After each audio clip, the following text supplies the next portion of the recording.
Assalamualaikum warahmatullahi wabarakatuh. Waalaikumsalam warahmatullahi wabarakatuh. Selamat pagi anak-anak. Pagi, Bu.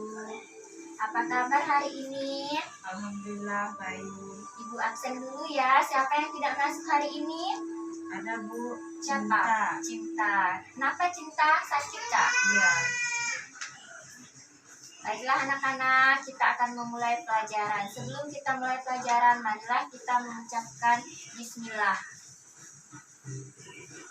Berdoa dimulai. Berdoa selesai.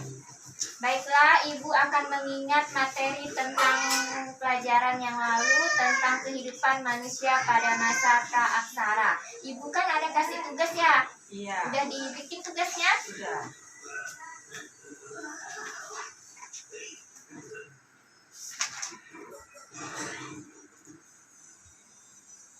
Ya, oke.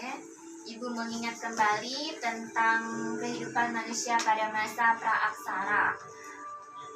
Secara harfiah, pra artinya sebelum dan aksara artinya tulisan. Jadi, sebelum mengenal tulisan.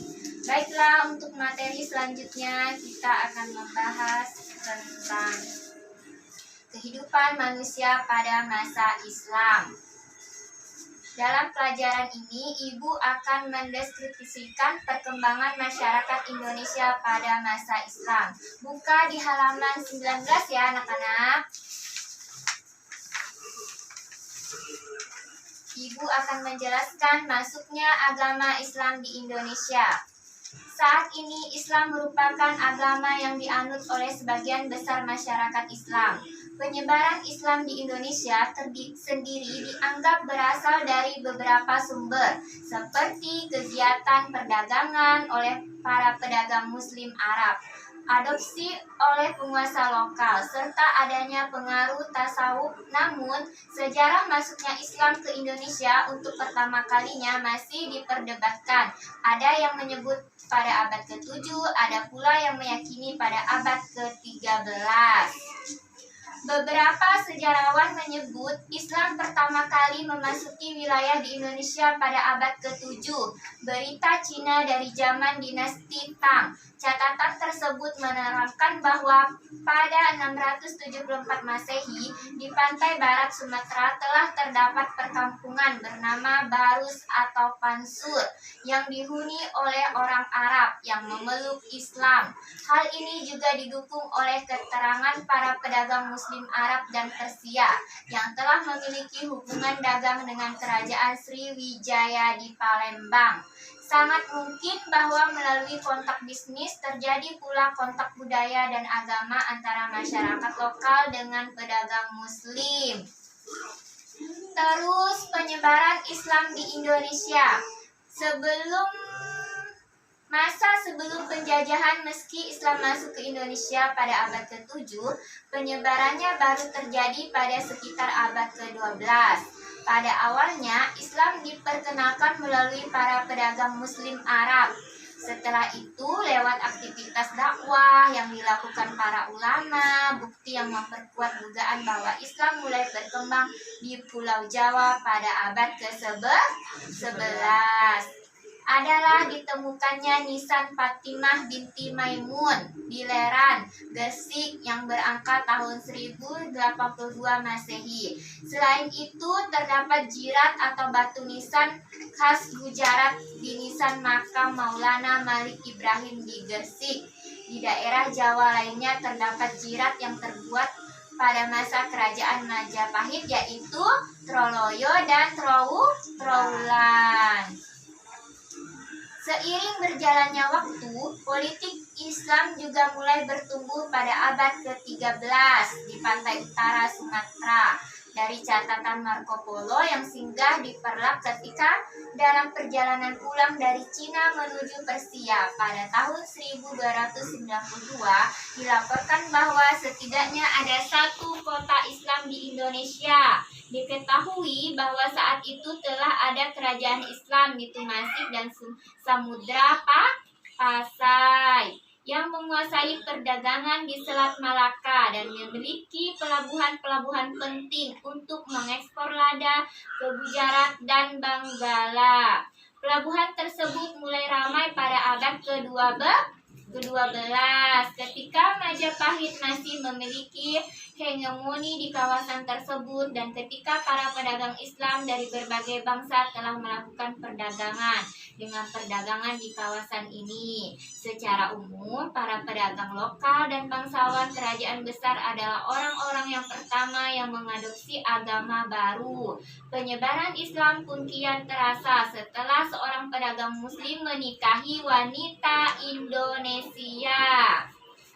Setelah itu, pada abad ke-15, pedagang muslim dari Arab, Indonesia, Sumatera, Semenanjung Melayu, dan Cina mulai mendominasi perdagangan di Indonesia yang saat ini dikuasai oleh para pedagang Majapahit Jawa. Dinasti Ming Cina melakukan pelayaran yang bertujuan untuk menciptakan pemukiman Muslim Cina di Palembang. Ming pun secara aktif mendirikan komunitas-komunitas Muslim di Cina, di Arab, dan Melayu di Semarang, Demak, Tuban, dan Ampel. Dengan demikian, Islam pun mulai benar-benar berpijak di Jawa, di mana penyebarannya juga tidak dapat dipisahkan dari peran Wali Songo. Baiklah, penjelasan dari Ibu cukup jelas. Apa ada yang ingin bertanya? Cukup jelas. Nah, sekarang giliran Ibu yang bertanya. Jelaskan cara masuknya agama Islam di Indonesia. Penyebaran Islam di Indonesia sendiri dianggap berasal dari beberapa sumber, seperti kegiatan pedagang oleh para pedagang Muslim Arab, adopsi oleh penguasa lokal, serta adanya pengaruh tasawuf.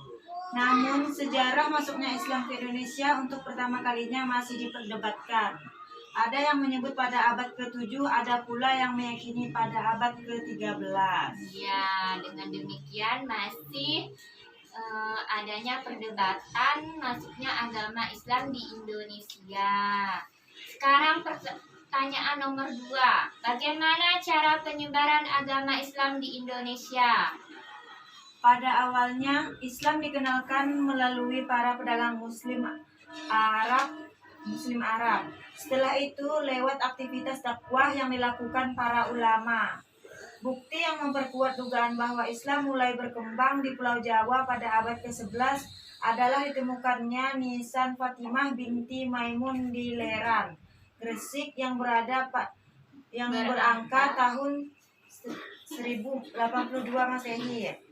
Selain itu terdapat jirat atau batu nisan khas Gujarat di nisan makam Maulana Malik Ibrahim di Gresik.